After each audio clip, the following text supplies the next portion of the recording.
There is a truth generally overlooked in human society. The power of any authority, whether it be a dictator, corrupt government, or even manipulative individual, does not come from above, but instead through the obedience of those beneath. It is not an absolute power, but rather a delicate construct, wherein many oblige to whims of a few. Take away the element of obedience, and the illusion crumbles. Thus, for example, suppose that tomorrow every single citizen in a country refused to pay their taxes. Would governments then imprison everyone? What if every single worker, soldier, and law enforcement person no longer followed the orders of their superiors? It is sad but true that power does not reside in intelligence or strength, but rather in the consent, explicit or implied, of those who allow themselves to be controlled. The only real power they have in this regard is in our obedience. The story is one of the fragility of authority, the illusions of control, and radical change possible when society as a whole decides to stop playing by the rules imposed upon it. The nature of power and control. All too often throughout history, power has been wrongly equated with strength, wealth, and influence. However, at its root, power is merely the ability to control the actions of others. A dictator might have vast armies at his or her beck and call, but that power exists only insofar as those soldiers remain obedient. A CEO might oversee a multi-million-dollar corporation, but influence over that business extends only to the point at which employees continue to follow the corporate structure. Power is relational, requiring a structure of command where the one at the bottom, the middle, and the top are held together by a common belief in the legitimacy of the system.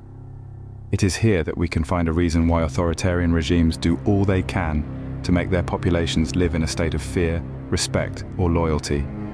Their power depends precisely on the ability to maintain the illusion that resistance is futile, the rules unchangeable, and that they are invincible. But that is an illusion. The moment people en masse realize that power is not embedded in the person, but ascribed to him, the whole edifice crumbles. In reality, obedience is the money that buys power. A dictator ceases to be one at the very moment his people stop carrying out his orders. A corrupt leader survives because the public has been brainwashed into obedience when injustice to itself is writ large. Take as an example totalitarian regimes, whether it be in North Korea or in Nazi Germany. They all did not survive due to the charisma or invulnerability of their leaders alone. Instead, they have survived because they created an atmosphere of fear, where disobedience invites punishment and conformity offers a reward. Here, fear-conditioned obedience and obedience sustained the regime. However, the regime was never actually all-powerful. It only maintained the illusion of power, supported by the people's acts of obedience. It is not limited to politics. Think of a manipulative relationship, one where one partner is controlled, not because the other is stronger, but because they have managed to make the former feel like they are far too superior to be disobeyed. The minute their victim comes to understand that they actually have the choice either to simply walk away or just refuse to allow any control, they lose that power. Control turns into thin air the very moment it dawns on the victim's mind that the emperor has no clothes. The mechanics of obedience in society. It is not brute force or resources, but the mechanics of obedience that form the base for any power. Society operates on various hierarchies, right from the government level to work, and at all levels of this hierarchy, the smooth running depends on people observing the rules. Workers conform to their bosses because of a threat to their jobs. Soldiers follow orders either out of loyalty or out of fear of punishment. The people pay their taxes because from the earliest age they have been socialized to know that is one cost of having an organized way of life. But what happens when these mechanisms of obedience break down? Throughout history, revolutions have happened not precisely when people are at their weakest, but rather when it is realized that the system is rigged against them. Where there is a break in obedience, the entire structure crumbles. Take, for instance, the French Revolution. Having had the iron grip of the monarchy for centuries, it took the people only years to rise against them and tear down the very same regime once they realized that there was no need to continue within the present system of oppression. The same can be said for economic systems. Today, millions of people in the world have jobs they abhor, bound by the fear of financial instability. They comply because the system says they must. Corporations rely on this compliance to continue their profits and domination. What if, one day, workers began to collectively reject this deal? Imagine what would happen if whole industries, from desk to desk and factory to factory, rose up in protest over low wages, unfair practices, and unsafe working conditions. We have seen, in the wave of mass strikes, some precursors, as it was in the labor movements of the early 20th century, with workers as a whole refusing to bow to the whims of corporate bosses, their demands of fair wages, the establishment of the 8-hour workday, and restrictions on child labor, then changed labor laws forever.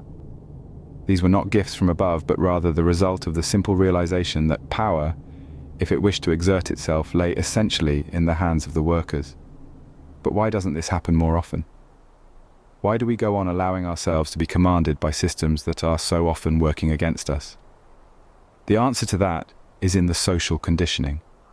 We are socialized from birth to believe that authority is legitimate, that the closer one gets to power, the more dangerous it is to question, and that obedience is necessary for human survival. We are programmed to think that the system, as inefficient, unfair, and insufficient as it might be, must exist for order not to break down. But such socialization actually prevents us from recognizing the fact that the system exists only because we allow it to. The fragility of power.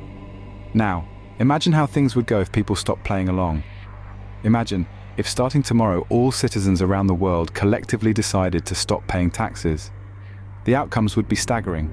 Governments which rely on tax revenues to finance everything from infrastructure down to military spending would be crippled. Could they lock everyone up? Would they send in the military to force compliance, knowing those very soldiers they would send forward are also part of the populace, refusing to obey? It is not a figment of one's imagination. In 1930, the whole nation of India, led by Mahatma Gandhi, entered upon a mass movement of civil disobedience against British taxation on salt. The Salt March, wherein thousands of Indians, in this simple act of defiance against the laws of the colonial masters, began manufacturing their own salt, had strongly rung a ring of reminder that authority is only as strong as the will of the people. Before the overwhelming, peaceful non-compliance, the helpless British, though with superior military force, collapsed the salt tax as a symbol of British oppression, and the march marked a turn in the tide in the struggle for India's independence. We have lived to see many such movements challenge the status quo in recent times. The civil rights movement, through the strong leadership provided by the legendary Martin Luther King Jr. among many others, protested segregation and institutionalized racism through acts of civil disobedience.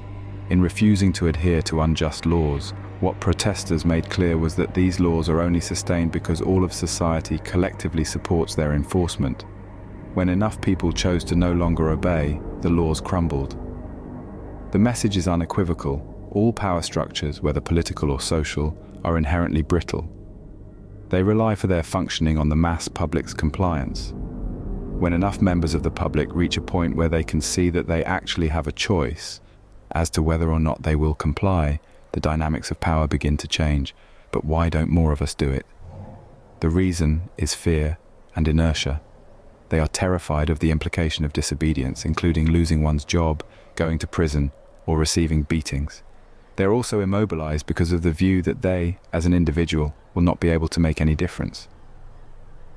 Yet history keeps proving over and over that collective disobedience is a formidable agent of change. When it dawns on them that it is their obedience that holds the system together, the illusion crumbles. The illusion of authority, as they seem. Authority figures often present themselves as being in control, having the answers, and having huge power. But scratch the veneer off, and you start to realize that so much of what we consider power is only an illusion, built on ego, manipulation, and the careful construction of narratives designed to keep us compliant. Just think about the case of tyrants throughout history. Individuals like Joseph Stalin or Kim Jong-un led based not on any sort of real strength or intellect, but by committing fear and manipulating others. A power structure supported by secret police, propaganda, and suppressed dissent maintains such a regime. Even the tightest structures fall, as we have seen in the case of the Soviet Union's collapse, when enough people cease to believe in the myths that keep them standing. Closer to home, the dynamic of a corrupt police officer and of a cheating partner are based on the assumption that you will continue to comply, to go along with their version of events. The corrupt officer is acting on the belief that you will not question his authority. The cheating partner manipulates based on the assumption that you won't confront the truth. But the moment that one chooses to stop playing the game, their power evaporates. This is because power, real power, the kind without coercion or deception, derives from within. It is based upon trust, mutual respect, and integrity. The type of power that a tyrant, manipulator, or corrupt figure exhibits is fundamentally flawed, since it depends on external aspects: fear, obedience, and manipulation. When those external elements are gone, so is the authority they base their claim on gone. The other prime example is the display of wealth and power by the drug dealer. The only way such power would even be maintained is through some degree of fear and a need to show off, an ego-driven need to project an image of being strong and successful.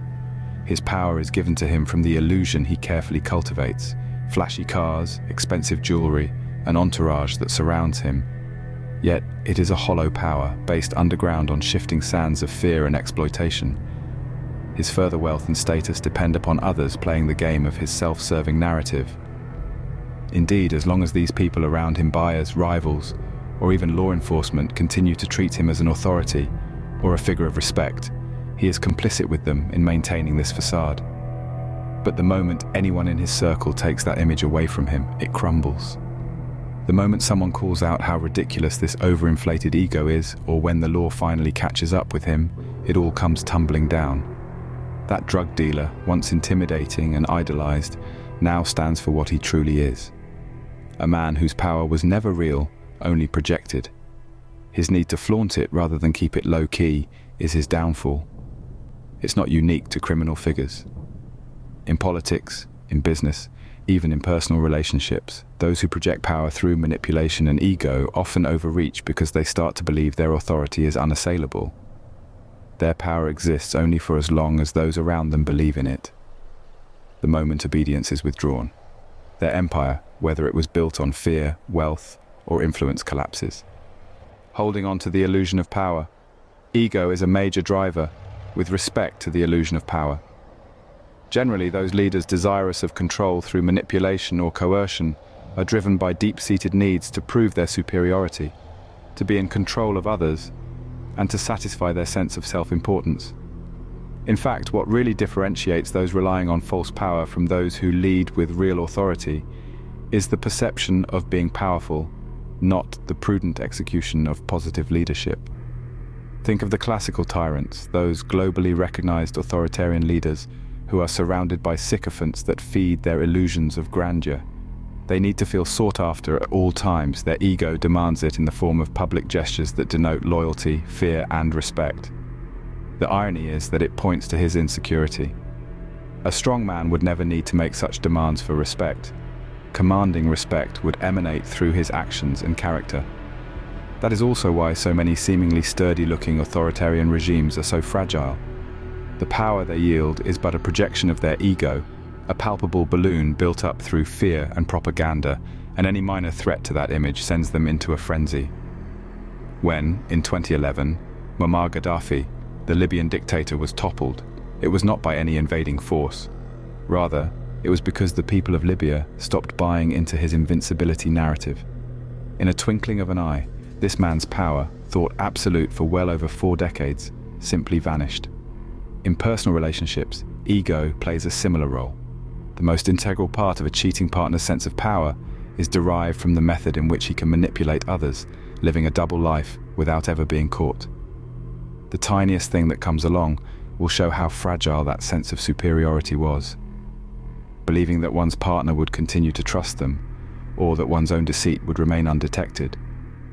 Once the truth comes to the fore, the ego-sustaining masquerade crumbles, and the manipulator faces himself, exposed and incapable of effecting any changes.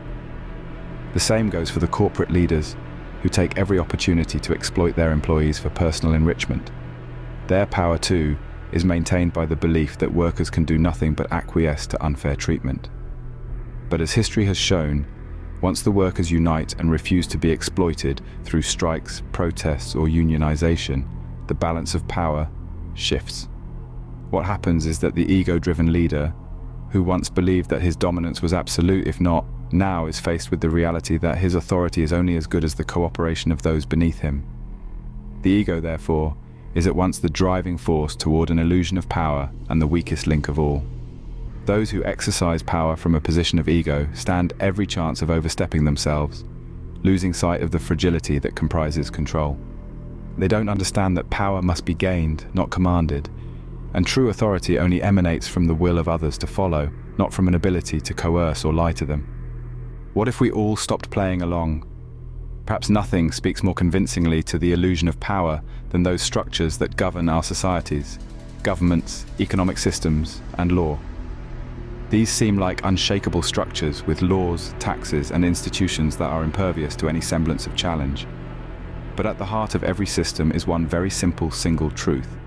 Their power exists only because people consent to its rules. What if, starting tomorrow, every citizen in a country decided to stop paying taxes? Could a government imprison millions of people? Would police and military, part of that very same citizenry, enforce such a mass punishment? Highly unlikely. The system would have to change or break down faced with such widespread non-compliance. This is, of course, mere speculation. There has been no shortage of mass civil disobedience throughout history. Mass acts of disobedience often mean the crumbling of those very systems. The Indian independence movement, for instance, was carried out under the lead of Gandhi himself, with non-violent resistance and refusal to comply with British colonial laws. When thousands of Indians refused to pay the salt tax imposed by the British, such complete disobedience on the part of the masses left the colonial government helpless. The movement then gained momentum until India finally won its freedom. The American civil rights movement was the proof that unjust laws, fictional segregation, for example, cannot be enforced when enough people come to regard them as no longer binding. Sit-ins, boycotts, and peaceful protests in the 1950s and 1960s directly confronted the power of institutionalized racism in a non-aggressive manner through plain non-compliance. It succeeded, the evidence that unjust authority holds power only to the degree the people agree to follow its rules. One of the striking examples of this fragility was what happened with the fall of the Berlin Wall in 1989. Decade after decade, the leading entities of East Germany had exercised tight vigilance, repression, and even violence on their people. But the wall that stood for Cold War oppression came down, not because of some military defeat, but when the people of East Berlin made a conscious collective decision that they'd had enough and quite simply ceased to acknowledge those rules that had kept them at bay for so long. These examples bring into sharp focus a simple fact. Mechanisms of control, no matter how overwhelming they may appear to be, stand or fall by the obedience of those they would control. When enough people withdraw their participation in the game, the semblance of authority vanishes. Governments, businesses, and other institutions aren't in and of themselves powerful entities. They are only as powerful as the populace's readiness to go along with their dictates. Revolution and the role of the individual. What happens when people en masse challenge systems and people in power? Results are revolutionary, both in and of themselves. Not only possible but inevitable.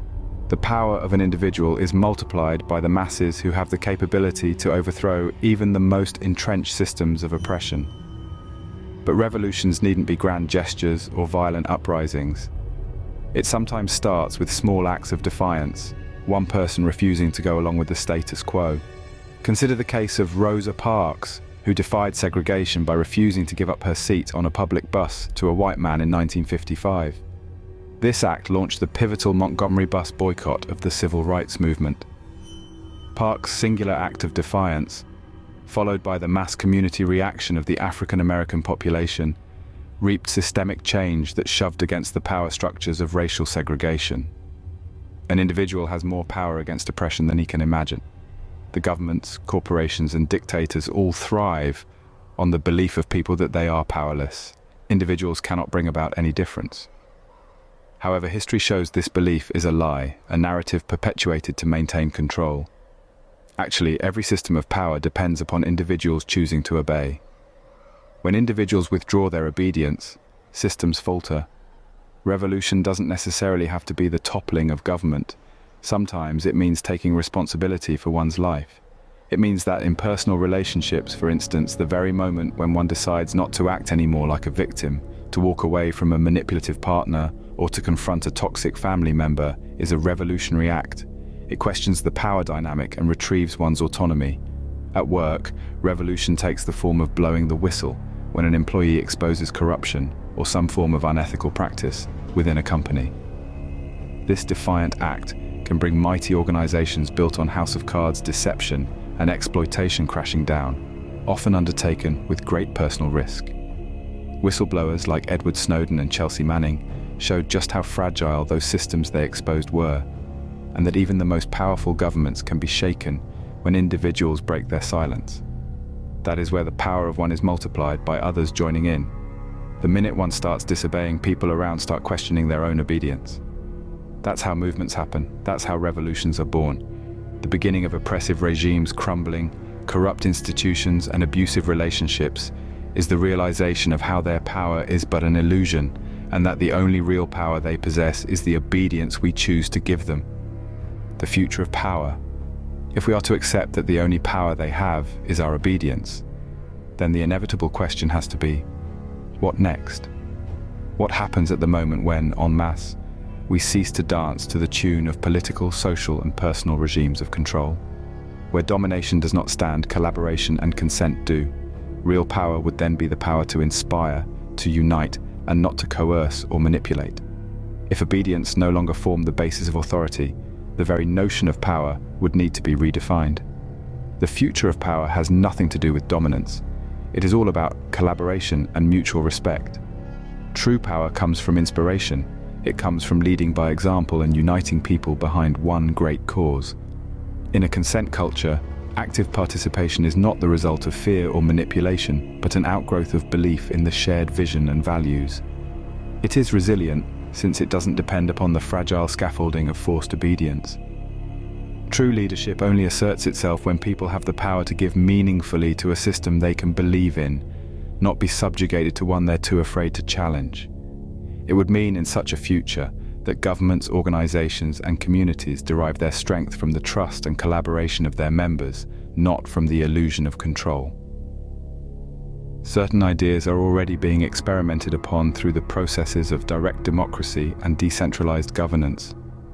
In decentralized systems, power is distributed across people and communities, rather than being concentrated in the hands of an elite few. For example, blockchain technology is another manifestation of this trend, wherein control over financial systems, or indeed government, can be distributed across a network without needing any central authority to mediate trust. In this way, individuals become agents of accountability themselves in determining what the rules of their society should be. This is the very meaning of the decentralization of power. It is the very challenging of pyramidal structures that have defined human civilization throughout the ages. There will no longer be a need to have one at the top commanding, and another group at the bottom following out of obligation. Instead, leadership is more fluid, resting on trust, competence, and shared goals. Leaders serve the people, not the other way around. If society is ever to move toward and settle on a model wherein obedience is replaced with voluntary participation, education, and awareness, these must be the founding blocks of such a world.